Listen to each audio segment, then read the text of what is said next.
প্রিয় ভাইরা, আপনারা দেখছেন এই যে গ্রিন মডেল পুরাটাই ধোঁয়ায় আচ্ছন্ন। আপনারা কতটা ভিডিওতে আমি আপনাদেরকে দেখাতে পারবো বুঝতেছি না, তবে একটু খেয়াল করলে দেখবেন এখন কিন্তু এই পুরা গ্রিন মডেলের ভিতরে আমি সি ব্লক 4 নম্বর রোডে দাঁড়িয়ে আছি।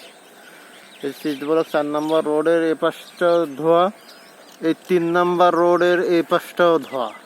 তার মানে আজকের ধোঁয়াটা পুরা বি ব্লক পর্যন্ত চলে গেছে। এই যে ভয়াবহ অবস্থা, এখানে বসবাসের সম্পূর্ণ অনুপযোগী হয়ে গেছে। বিশেষ করে এই যে মনে করেন যে মান্ডা কি বলে গ্রিন মডেলের ব্রিজ পার হয়ে এপাশে আসার পরেই কাশি শুরু হয়েছে, এবং একই সাথে মনে করেন যে দম আটকে যাচ্ছে, শ্বাস প্রশ্বাস নিতে কষ্ট হচ্ছে। এখন যদি আপনারা যারা দায়িত্বশীল পর্যায়ে আছেন কেউ যদি পদক্ষেপ না নেন, তাহলে হয়তো গ্রিন মডেল ছেড়ে চলে যেতে হবে।